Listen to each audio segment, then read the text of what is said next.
விருச்சக ராசி நேயர்களே, வாழ்க்கையில் எந்த ஒரு விஷயமும் காரணம் இல்லாமல் நடக்காது. இந்த வீடியோ உங்கள் கண்களுக்கு முன்னாடி வந்திருப்பதும் ஒரு சின்ன அறிகுறி தான். நீங்கள் சமீப காலமாக யோசிச்சுட்டு இருக்கும் விஷயங்கள், அதுக்கான பதில் தேடுற அந்த மனசு, இது எல்லாம் வீணாக போகலை. என்ன நடக்க போகுது, நான் சரியான பாதையில் தானா இருக்கேன்னு உங்களுக்குள்ள எழும் கேள்விகள், அதுக்கான விளக்கம் இங்கே ஆரம்பம் ஆகுது. வாழ்க்கை கொஞ்சம் மெதுவாக போகிற மாதிரி தோணலாம், ஆனால் அது நின்று போகலைங்க. அது உங்களை சரியான நேரத்துக்கும் சரியான இடத்துக்கும் கொண்டு போய்கிட்டே இருக்கு. இந்த நேரத்தில் ஒரு சின்ன விஷயம் செய்யணும். தினமும் காலையில் உங்கள் குலதெய்வத்துக்கு ஒரு விளக்கேத்துங்க. அந்த ஒளி உங்கள் வாழ்க்கையில் இருக்கக்கூடிய குழப்பத்தையும் இருளையும் அகற்றும். நம்பிக்கையோடு அந்த ஒரு அடியை எடுத்து வைங்க. பரமசிவனின் கருணை உங்களை பாதுகாக்குது. முருகப்பெருமானின் அருள் உங்களுக்கு துணை நிற்குது. இனி நீங்கள் எடுக்கும் ஒவ்வொரு முடிவும் உங்களை வெளிச்சம் இருக்கும் பாதைக்கு தான் கூட்டிச் செல்லும். அதனால் பயப்படாதீங்க, அமைதியாக இருங்க, நம்பிக்கையை மட்டும் விற்றாதீங்க. நேரம் உங்கள் பக்கம் திரும்புகிற நேரம் இதுதான். ஓம் நமச்சிவாய, ஓம் முருகா போற்றின்னு கமெண்ட் பாக்ஸில் பதிவிடுங்க. இப்போ உங்கள் ராசிக்கான பலனை பார்க்கலாம். வாங்க வீடியோக்குள்ளே போகலாம். அனைவருக்கும் வணக்கம். விருச்சிக ராசிக்காரர்கள் உயிர் போனாலும் இனி வரக்கூடிய நாட்களில் இந்த 3 இடங்களுக்கு மட்டும் தவறுதலாக கூட செல்ல வேண்டாம். உங்களுக்கான நேரம் மிகவும் குறைவாக உள்ளது. ஏனென்றால் நீங்கள் இனி வரக்கூடிய நாட்களில் இந்த 3 இடங்களுக்கு சென்றால் எதிர்பாராத விபத்துகள் ஏற்பட்டு நீங்களும் உங்கள் குடும்பமும் பல சிரமங்களை சந்திக்க நேரிடும். குறிப்பாக இனி ராகு கேதுகள் தங்கள் உக்கிர ரூபத்தை எடுப்பார்கள். கோடை காலத்தில் வெயில் மிகவும் அதிகமாக இருக்கும். வளிமண்டலத்திலேயே வெப்பம் எப்படி இருக்கிறதோ அதேபோல் இந்த நேரத்தில் ராகு கேதுகளுக்கும் அதே அளவு வெப்பத்துடன் தங்கள் உக்ர ரூபத்தை எடுப்பார்கள். நீங்கள் இந்த இடங்களுக்கு செல்ல வேண்டாம். ஒருவேளை நீங்கள் சென்றால் நீங்கள் நிறைய இழக்க நேரிடும் என்று இங்கே தெளிவாக கூறப்பட்டுள்ளது. எனவே நீங்கள் செல்லக்கூடாத இடங்கள் எவை, நீங்கள் சென்றால் உங்களுக்கே எப்படி நஷ்டம் ஏற்படும் என்பது பற்றியும் தான் நான் இங்கே தெளிவாக சொல்லியிருக்கிறேன். இது தெரிய வேண்டும் என்றால் நீங்கள் இந்த காணொளியை பொறுமையாகவும் நிதானமாகவும் நீங்கள் தனியாக உட்காரவில்லை என்றாலும் எங்கும் கடந்து செல்லாமல் கடைசி வரை கேட்க முயற்சி செய்யுங்கள். ஆனால் சில விஷயங்கள் என்ன இருக்கிறது இதில் என்று தள்ளிவிட்டு போக வேண்டாம். நீங்கள் கேட்டுவிட்டு போக வேண்டும். மனிதர்களுக்கு என்னவென்றால் எதுவாக இருந்தாலும் எளிதாக நம்மிடம் வந்து எதையும் அவர்கள் சாதாரணமாக பார்ப்பார்கள். கஷ்டப்பட்டு பெற்றதுக்கு மதிப்பு அதிகமாக இருக்கும். ஆனால் தெய்வ அனுகிரகம் எப்படி இருக்கும் என்றால், இந்த விருச்சிக ராசிக்காரர்கள் நீங்கள் செய்த புண்ணியம், நீங்கள் செய்த பூஜைகள், உங்கள் நல்ல குணம் ஆகியவற்றால் தெய்வமே, அந்த பரமேஸ்வரனே இந்த பதிவை உங்கள் கண்ணில் படும்படி செய்துள்ளார். கடவுள் நமக்கு சில சமயங்களில் நம்மை தட்டி எழுப்புவது போல சில விஷயங்களை தெரிவிப்பார். அவற்றை நாம் புரிந்து கொண்டால் நாம் அதிர்ஷ்டசாலிகள். என்ன இருக்கிறது இதில் என்று அலட்சியப்படுத்தியவர்கள் எத்தனையோ பேர் காலப்போக்கில் மறைந்து விட்டனர். கண்ணிமைக்கும் நேரத்தில் நமக்கு நல்லது நடக்கலாம், அதே போல நஷ்டங்களும் நடக்கலாம். எனவே அப்படிப்பட்ட தவறு உங்களுக்கு நடக்கக்கூடாது என்பதற்காக இது சொல்லப்படுகிறது. பரமேஸ்வரனே என் உருவத்திலேயே உங்கள் முன் கொண்டு வந்துள்ளார் என்று நினைத்து எங்கும் தவிர்க்காமல் பாருங்கள். இப்பொழுது நாங்கள் சொல்லும் இந்த 3 இடங்கள் மட்டும் செல்ல வேண்டாம். அதே போல் செல்ல வேண்டிய இடங்களையும் சொல்லி இருக்கிறேன். அங்கு சென்றால் இனி வரக்கூடிய நாட்களில் உங்களுக்கு நன்றாக அமையும். அதே போல் இந்த காணொளியை பார்ப்பதற்கு முன் ஓம் நமச்சிவாய என்று கருத்து பெட்டியில் நீங்கள் உங்களுடைய இந்த வார்த்தைகளை பதிவிட வேண்டும். தயவு செய்து இந்த பதிவிற்கு உங்கள் ஆதரவை தாருங்கள். ஏனென்றால் நீங்கள் உங்கள் விருப்பத்தை தெரிவிப்பதன் மூலம் இது மேலும் சில விருச்சிக ராசி நண்பர்களுக்கும் சென்று அவர்களுக்கும் பயன்படுத்தும் விதமாக அமையும். அதன் மூலம் அந்த பரமேஸ்வரன் உங்களுக்கு ஏதோ ஒரு ரூபத்தில் நிச்சயமாக உதவி செய்வார். ஒருவரின் ஆதரவு 4 நண்பர்களுக்கு சென்றடைய உதவியாக இருக்கும். அவர்களையும் அவர்களின் குடும்பத்தையும் நீங்கள் காப்பாற்றியவர்கள் ஆவீர்கள் என்பதால் உங்கள் ஆதரவை தாருங்கள். இனி தாமதிக்காமல் விஷயத்திற்குள் செல்வோம். விருச்சிக ராசி என்பது ராசி சக்கரத்தின் 8வது ராசி. விருச்சிக ராசியின் அதிபதி செவ்வாய் பகவான் ஆவார். விசாக நட்சத்திரம் 4ஆம் பாதம், அனுஷ நட்சத்திரம் 1ஆம் பாதம், 2ஆம் பாதம், 3ஆம் பாதம், 4ஆம் பாதம், கேட்டை நட்சத்திரம் 1ஆம் பாதம், 2ஆம் பாதம், 3ஆம் பாதம், 4ஆம் பாதங்களில் பிறந்தவர்கள் இந்த விருச்சிக ராசியை சேர்ந்தவர்கள். இந்த விருச்சிக ராசிக்காரர்களை நாம் பார்த்தால் அவர்கள் இயல்பாகவே மிகவும் தைரியசாலிகள், ஆழமான சிந்தனை கொண்டவர்கள் மற்றும் எதையும் சாதிக்கும் மன உறுதி படைத்தவர்கள். செவ்வாயின் ஆதிக்கம் இருப்பதால் இவர்களுக்கு எப்பொழுதும் ஒரு கம்பீரமும் எதற்கும் அஞ்சாத நெஞ்சமும் இருக்கும். இவர்கள் பார்ப்பதற்கு கரடு முரடானவர்கள் போல தோன்றினாலும் இவர்களின் உள்ளம் மிகவும் மென்மையானது. தங்களை நம்பி வந்தவர்கள் மற்றவர்களுக்காக உயிரையும் கொடுக்கும் அளவுக்கு உண்மையான விசுவாசம் கொண்டவர்கள். ஒரு காரியத்தை செய்ய வேண்டும் என்று முடிவெடுத்து விட்டால் அது எவ்வளவு கடினமாக இருந்தாலும் அதை முடிக்கும் வரை பின்வாங்க மாட்டார்கள். மனிதர்களிடம் இப்போதெல்லாம் மக்கள் எப்படி இருக்கிறார்கள் என்றால், காரியமாகும் வரை காலை பிடிப்பார்கள், காரியம் முடிந்தவுடன் தலையில் மிதிப்பார்கள்.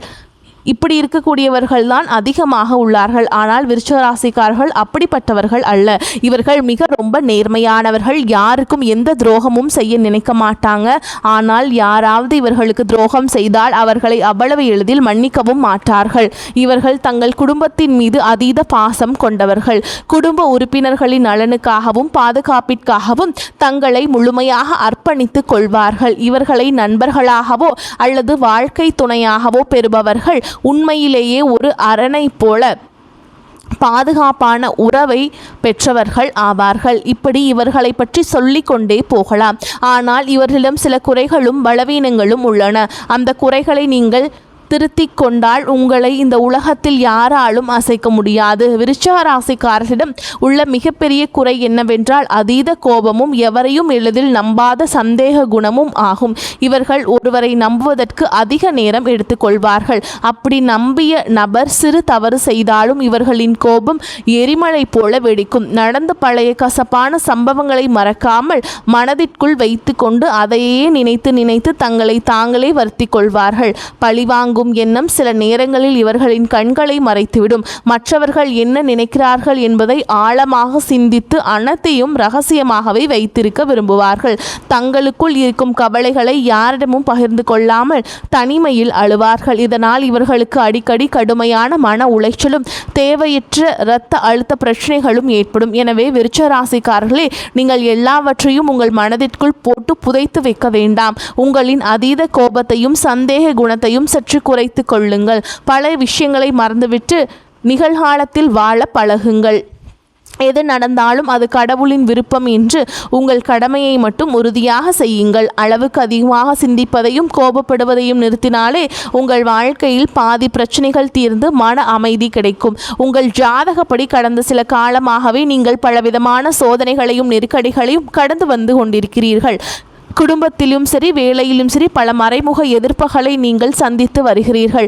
நீங்கள் உண்மையாக உழைத்தாலும் அதற்கான பலனை வேறு யாரோ அனுபவிப்பது போன்ற சூழல்கள் நீங்கள் கடந்து கொண்டிருப்பீர்கள். நீங்கள் செய்த உதவிகளுக்கே உங்களுக்கு துரோகம் பரிசாக கிடைத்திருக்கும். நிதி ரீதியாகவும் பல போராட்டங்களை நீங்கள் சந்திக்க நேரிட்டிருக்கலாம். இந்த காலகட்டம் உங்களை பல விதங்களில் பட்டை தீட்டி ஒரு வைரமாக மாற்றுவதற்கான பாடத்தை கற்றுக் கொடுத்து கொண்டிருக்கிறது. எனவே இந்த நேரத்திலேயே நீங்கள் மிகவும் பொறுமையாகவும் விழிப்புணர்வுடன் இருக்க வேண்டியது அவசியம். இந்த சூழலில்தான் இனி வரக்கூடிய நாட்களில் உங்களுக்கு மிக முக்கியமானதாக அமைகிறது. இந்த பயணங்களை பொறுத்தவரை உங்களுக்கு வரவிருக்கும் நாட்களில் பயணங்களின் எண்ணிக்கை மிக அதிகமாக இருக்கும். முக்கியமான வேலை காரணமாகவோ அல்லது சுப காரியங்களுக்காக குடும்பத்தினுடன் வெளியூர் செல்வதற்கோ உங்களுக்கு நிறைய வாய்ப்புகள் தேடி வரும். முக்கியமாக இனி வரக்கூடிய நாட்களில் உங்களுக்கு இது போன்ற பயணங்கள் அதிகமாக நடக்கும்.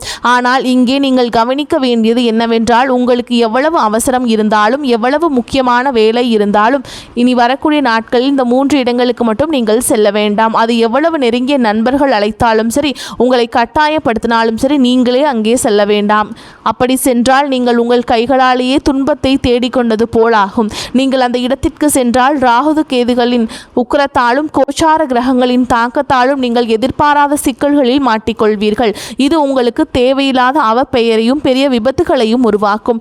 எல்லாவற்றையும் விட முக்கியமாக நீங்கள் அந்த இடங்களுக்கு சென்றால் உங்கள் குலதெய்வத்தின் பாதுகாப்பை இழக்க நேரிடும். அதன் பிறகு நீங்கள் எவ்வளவு பரிகாரங்கள் செய்தாலும் தெய்வ வழிபாடு செய்தாலும் உங்களுக்கு பலன் கிடைக்காமல் போய்விடும். அவ்வளவு எதிர்மறை ஆற்றல் அங்கு உங்களுக்குள் நுழையும். இதுவரைப்பட்ட கஷ்டங்கள் போதாது என்று இன்னும் அதிகமாக கஷ்டப்பட விரும்பினால் மட்டுமே நீங்கள் அந்த இடங்களுக்கு செல்வீர்கள். பலர் தெரியாமல் சென்று துன்பத்தில் மாட்டிக்கொள்கிறீர்கள். உங்களுக்கு முன்கூட்டியே இந்த எச்சரிக்கை விடுக்கப்படுகிறது. இனிமேல் அந்த கஷ்டங்கள் தொடரக்கூடாது என்பதற்காகவே இதை விரிவாக சொல்கிறோம். அந்த இடங்களில் நீங்கள் செல்லக்கூடாத முதல் இடம் எதுவென்றால், உங்களை சுற்றி எப்பொழுதும் எதிர்மறையாக பேசிக் கொண்டிருக்கும் நபர்களின் இருப்பிடம். விருச்சிகராசிக்காரர்கள் இயல்பாகவே மற்றவர்களின் மனதை படிக்கும் ஆற்றல் கொண்டவர்கள். சிலரின் வாழ்க்கை எப்பொழுதும் துயரமும் கண்ணீருமாகவே இருக்கும். அவர்கள் எந்த கர்மாவை அனுபவிக்கிறார்களோ தெரியவில்லை. ஆனால் அவர்கள் எப்பொழுதும் தங்கள் கஷ்டங்களை மட்டுமே பற்றி பேசிக் கொண்டிருப்பார்கள். என் வாழ்க்கை முடிந்துவிட்டது, எனக்கு யாரும் இல்லை, எனக்கு மட்டும் ஏன் இப்படி நடக்கிறது என்று எப்பொழுதும் விரக்தியாகவே பேசுவார்கள். அவர்கள் நல்லவர்களாக இருக்கலாம், ஆனால் அவர்களின் வார்த்தைகளில் உள்ள எதிர்மறை ஆற்றல் மிகவும் கொடியது. விருச்சிக ராசிக்காரர்களாகிய நீங்கள் மற்றவர்களின் வழியை ஆழமாக உணரும் தன்மை கொண்டவர்கள்.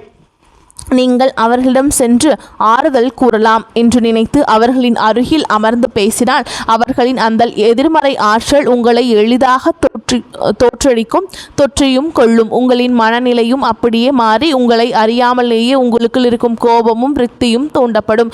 உங்களுக்கு இருக்கும் கவலைகளோடு இவர்களின் கவலைகளும் சேர்ந்து உங்களை பெரிய மன அழுத்தத்திற்கு கொண்டு சென்றுவிடும். எனவே நீ வரக்கூடிய நாட்களில் தயவு செய்து அப்படிப்பட்டவர்களிடம் பேச வேண்டாம். அவர்களை தொலைபேசியில் கூட தொடர்பு கொள்ள வேண்டாம். அவர்களை விட்டு முற்றிலும் விலகி இருப்பதே உங்களுக்கு பாதுகாப்பானது. இதுவே நீங்கள் செல்லக்கூடாத முதலிடம். நீங்கள் செல்லக்கூடாத இரண்டாவது இடத்தை பொறுத்தவரை இது மிகவும் ஆபத்தானது.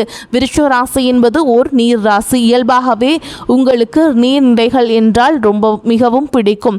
இனி வரக்கூடிய நாட்களில் வெயில் சுட்டெரிக்கும் என்பதால் உங்கள் நண்பர்களோ அல்லது உறவினர்களோ நீர்நிலைகள் உள்ள இடங்களுக்கு சுற்றுலா செல்லலாம் என்று உங்களை அழைப்பார்கள்.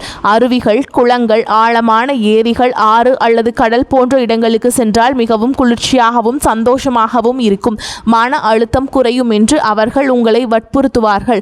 ஆனால் இப்பொழுது நாம் குறிப்பிட்ட இந்த நாட்களில் நீங்கள் அப்படிப்பட்ட நீர்நிலைகளுக்கு செல்லாமல் இருப்பதே உங்களுக்கு பாதுகாப்பானது. ஏனென்றால் பார்க்க மிகவும் அமைதியாக தோன்றும் நீரின் அடியில் என்ன பெரிய ஆபத்து காத்திருக்கிறது என்று யாருக்கும் தெரியாது.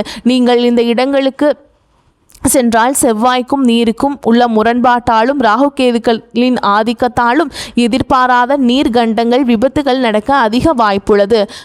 பாசி படிந்து வழுக்கும் பாறைகளில் கால் தவறி விழுவது அல்லது ஆழம் தெரியாமல் நீரில் இறங்கி சுழல்களில் சிக்கிக் கொள்வது போன்ற மோசமான விபத்துகள் நடக்கலாம். விருச்சிக ராசிக்காரர்கள் அதிக தைரியசாலிகள் என்பதால் ஆபத்தான ஆழமான பகுதிகளுக்கு செல்லும் அபாயம் உள்ளது.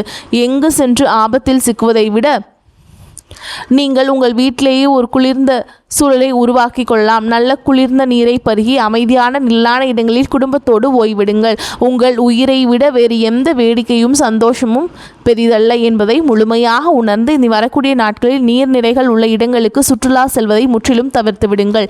நீங்கள் செல்லக்கூடாத மூன்றாவது முக்கியமான இடம் என்னவென்றால் செய்வினை, மாந்திரீகம் போன்ற கெட்ட காரியங்கள் நடைபெறும் இடங்கள் மற்றும் உங்களை பார்த்து பொறாமைப்படும் நபர்களின் வீடுகள். விருச்சிக ராசிக்காரர்களுக்கு இயல்பாகவே ஆன்மீக மற்றும் மாந்திரீக விஷயங்களில் ஈடுபாடு இருக்கும்.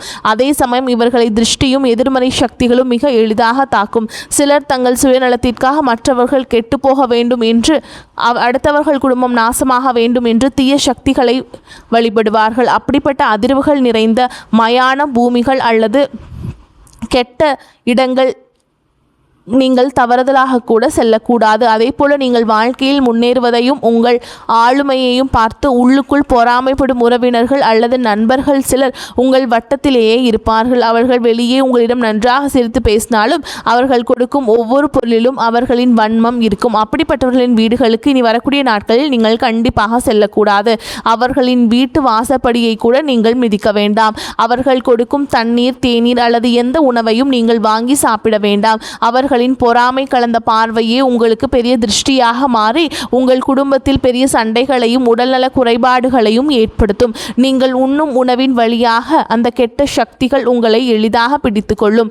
இவற்றுடன் இரவு நேரங்களில் தனியாக வாகனங்களில் நெடுஞ்சாலைகளில் பயணம் செய்வதையும், முக்கியமாக 4 திசைகள் சந்திக்கும் சாலைகளில் நள்ளிரவில் செல்வதையும் தவிர்க்க வேண்டும். அந்த நேரங்களில் தீய சக்திகள் நடமாட்டம் அதிகமாக இருக்கும் என்பதால் விபத்துகள் ஏற்படுவதற்கு வாய்ப்பு இருக்குது. எனவே இந்த இடங்களுக்கு செல்வதை முற்றிலும் தவிர்த்து விடுங்கள். இப்பொழுது நீங்கள் செய்ய வேண்டிய மிக முக்கியமான பரிகாரம் மற்றும் செல்ல வேண்டிய இடங்கள் என்னவென்றால், உங்களுக்கு அருகில் இருக்கக்கூடிய மிகவும் பழமையான சிவாலயங்கள் அல்லது முருகப்பெருமான் கோவிலுக்கு செல்வது உங்கள் உயிருக்கும் உடலுக்கும் மிகவும் சிறந்தது. விருச்சிக ராசியின் அதிபதி செவ்வாய் என்பதால் முருகப்பெருமானை வழிபாடு செய்வது உங்களுக்கு பெரும் நன்மைகளை பெற்றுத்தரும். பழமையான கோவில்களில் எப்பொழுதும் ஒரு வித தெய்வீக அமைதியும் நல்ல குளிர்ச்சியும் நிறைந்திருக்கும். அங்கு சென்று இறைவனுக்கு குளிர்ந்த நீரால் அல்லது இளநீரால் அபிஷேகம் செய்து முழு மனதுடன் வழிபாடு செய்யுங்கள். இதனால் உங்கள் ராசிநாதனான செவ்வாயால் ஏற்படும் உஷ்ணம் சம்பந்தமான நோய்களும் மனக்குழப்பங்களும் குறைந்து உங்கள் மனமும் குளிர்ச்சியடையும். உங்கள் வாழ்க்கையில் உள்ள தடைகள் அனைத்தும் விலகும். இந்த கோடை காலத்தில் ஏழை எளிய மக்களுக்கு, ஆதரவற்றவர்களுக்கும் குளிர்ந்த தண்ணீர், நீர்மோர் அல்லது உணவுகளை தானமாக கொடுங்கள். முதியோர் இல்லங்களுக்கு சென்று அங்குள்ளவர்களுக்கு உங்களால் முடிந்த உதவிகளை செய்யுங்கள். முக்கியமாக பைரவனின் வாகனமான நாய்களுக்கும் வெயிலில் தவிக்கும் வாயிலா ஜீவன்களுக்கும் தண்ணீர் மற்றும் உணவளியுங்கள். இந்த தர்ம காரியங்கள் செய்வதன் மூலம் முருகப்பெருமானின் ஆசீர்வாதமும் சிவபெருமானின் முழு அருளும் உங்களுக்கு பரிபூரணமாக கிடைக்கும். உங்கள் வாழ்க்கையில் இதுவரை இருந்த தடைகள், துரோகங்கள் அனைத்தும் விலகி நல்ல முன்னேற்றம், வெற்றியும் உங்களை தேடி வரும். விருச்சிக ராசிக்காரங்களே, நீங்கள் மிகவும் வலிமையானவர்கள். அதனால்தான் இயற்கை உங்களை காப்பாற்ற முன்கூட்டியே அந்த எச்சரிக்கையை உங்களுக்கு வழங்கியுள்ளது. நீங்கள் மிகவும் கவனமாகவும் முன்னெச்சரிக்கையாகவும் இனிமேல் இருங்கள். கூறப்பட்ட இந்த நாட்கள் மற்றும் இந்த ஆபத்தான இடங்களுக்கு செல்வதை தவிர்த்துவிட்டு இறை வழிபாட்டிலும் தர்ம காரியங்களும் உங்கள் நேரத்தை செலவிடுங்கள். நிச்சயம் உங்கள் வாழ்க்கையில் மீண்டும் வசந்தகாலம் வீசப்போகிறது. உங்கள் துன்பங்கள் அனைத்தும் நெருப்பில் பட்ட தூசு போல சாம்பலாகிவிடும். இந்த பதிவு விருச்சிக ராசிக்காரர்களுக்கு மிகவும் பயனுள்ளதாக இருக்கும் என்று நான் மனதார நம்புகிறேன். இந்த காணொளி உங்களுக்கு பிடித்திருந்தால் உங்கள் கருத்துக்களை தெரிவித்து உங்களை போன்ற மற்ற நண்பர்களுக்கும் இதை தவறாமல் பகிரவும். மேலும் எங்களுடைய புதிய பதிவுகள் அனைத்தும் உடனடியாக உங்களை வந்தடைய வேண்டுமென்றால் எங்களுடன் தொடர்ந்து இணைந்திருங்கள். வரக்கூடிய வாய்ப்புகளை தவற விட்டுறாதீங்க. கெட்டியாக பிடிச்சுக்கோங்க. வாழ்த்துக்கள். வாழ்க வளமோடு நலமோடு. நன்றி, வணக்கம்.